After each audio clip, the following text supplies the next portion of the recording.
જે પરંપરા છે તે અનુસાર જ્યારે ગૃહસ્થીમાં પ્રવેશ થાય ત્યારે પિયર પક્ષ તરફથી સામાન લાવવામાં આવે છે અને જનકપુરથી લવાયેલા આ સામાનમાં ફળ છે, શાકભાજી છે, તેલ, ઘરેણાં, કિંમતી ચીજ વસ્તુઓ, રૂપિયા અને મીઠાઈ પણ લાવવામાં આવી છે।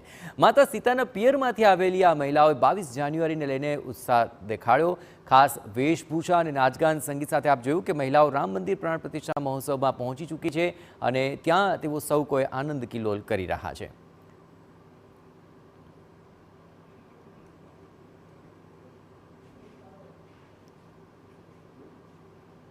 અયોધ્યાના મહાઉત્સવમાં ભાગ લેવા માટે દેશ વિદેશના તમામ લોકો, તમામ સનાતનીઓ આતુર છે। ત્યારે સીતાજીના પક્ષ તરફથી આજે અહીં આખી ભેટ સોગાદ આવી છે। કેટલાય ઘરેણાઓ, ફળ, ફળાદી, અન્ય વસ્તુઓ અત્યારે અહીં આવી છે। સૌથી પહેલા એમની પાસેથી જાણવું છે કે આખરે કઈ કઈ વસ્તુઓ પિયર પક્ષ तरफથી અહીં अयोध्या में रामलल्ला ना चरणे धरવામાં આવી है।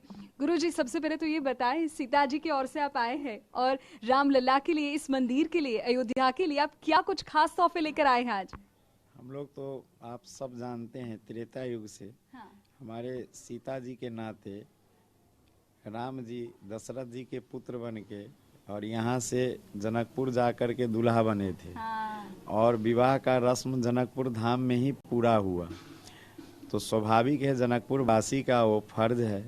अभी राम जी का 500 वर्ष पहले से विवादास्पद रहा और वो अभी नवनिर्मित भवन बना है जिसमें 22 तारीख को विधिवत प्राण प्रतिष्ठा होकर के विराजमान होंगे। और हम लोग जनकपुर वासी धन्य भी हूँ जो हमारे किशोरी जी का ससुराल में इतने बड़े भवन हुआ है। तो घर वास के हेतु हम लोग सौगात स्वरूप भार लेके आए हैं और इतना ही नहीं, एक प्रेम का अटूट बंधन भी लेकर आए हैं। जो वो हमारे किशोरी जी से जो रिश्ता जुड़ा था वो अभी भी जनकपुर वासी के हृदय में वही रिश्ता लेकर के, रिश्ता भर के हजारों के संख्या में हम लोग भरिया बन के आए। अच्छा। और यहाँ पर आकर के सारे पकवान जो बेटी को, दीदी को दिया जाता है ससुराल में, घर बनने में, घर वास होने में, तो उसी हिसाब से हम लोग रस्म को घर, गहना आदि इत्यादि, भाड़ा, कूड़ा, बर्तन, चूल्हा, सिलेंडर, ये सब जो होते हैं घर के लिए, वो सब लेकर के हम लोग यहाँ पर वो रस्म लेकर के आए हैं।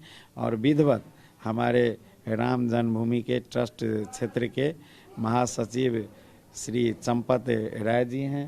हमारे एक जनकपुर से प्रत्येक वर्ष जनकपुर में बारात हम लोग अयोध्या से सजाते हैं। तो एक दशरथ के हम भूमिका में समधि का निर्माण करते हुए अपनी नेतृत्व में सैकड़ों साधु संतों के टोली लेकर के पहुंचते हैं। जो रस्म 2061 विक्रम संवत से शुरुआत हुई इन्हीं के नेतृत्व में। तो हमारे राजेंद्र पंकज जी हैं इस ट्रस्ट के, जो हम लोग का एक यहाँ पर सबको अपनी यहाँ रख करके वो एक फर्ज जो होती है, ससुराल वाले जब आते हैं वो सारे रस्म हम लोग के साथ अभी हुआ है और बहुत हद तक गदगद हैं और उस क्षण को भी दर्शन करने के लिए ललायित हैं। पंकज जी, सीता जी के मायके से ये सारे लोग और ये सारी चीजें आपने स्वीकार की है, कैसी अनुभूति हुई? उस वक्त पहले भी होता था लेकिन आज तो मौका खास है कि आज रामलल्ला विराजमान होने वाले अपने घर पर, तो उस क्षण को आप कैसे देखते हैं? क्या कहेंगे? इतनी सारी चीजें जब आई आपने स्वीकार किया था। प्रभु श्री राम अपने घरवास में करने के लिए 22 जनवरी को स्थापित होंगे। उस घरवास की जो भी आवश्यकता है, जो एक घर में अनिवार्य रूप से जो सब वस्तुएं और वहाँ होती हैं, वो सब अपने जानकी मंदिर के पूज्य महंत राम रोशन दास जी महाराज, राम तपेश्वर दास जी महाराज से के आदेश से यहाँ ये लेकर के आए हैं।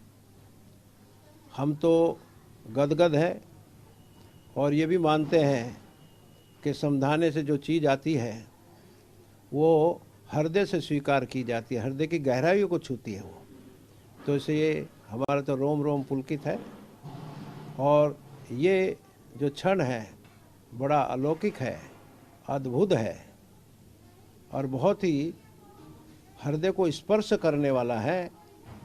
ये त्रेता युग में कैसा रहा होगा यह हमें नहीं पता, लेकिन आज जो क्षण है उसको देख कर के हम गदगद हैं, भाव विभोर हैं।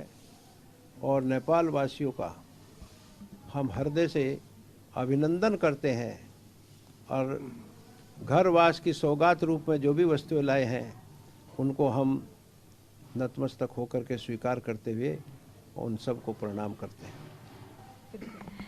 તો ખૂબ મહત્વપૂર્ણ બાબતો તેઓ કહી રહ્યા છે કે એક તો ત્રેતા યુગની યાદ અપાવતો આ સંપૂર્ણ અવસર અને તેમાં એક ઘર વસાવવા માટે જેટલી પણ ચીજ વસ્તુની જરૂર પડે ને એ બધી જ વસ્તુઓ નેપાળથી આવી છે અને અહીં ખાસ અયોધ્યા ધામમાં ત્યારે તેમને લોકોએ તેના દર્શન પણ કર્યા અને અમે ટીવી સ્ક્રીનના માધ્યમથી આપના ઘર સુધી પણ એ જાણકારી પહોંચાડીશું કે કેવી રીતે કેટલા ઉત્સાહ સાથે નેપાળથી અહીં મિથિલાવાસીઓ આવ્યા છે અને કઈ રીતે તેઓ અહીં આ તમામ બાબતોને પ્રસ્તુત પણ કરી રહ્યા છે।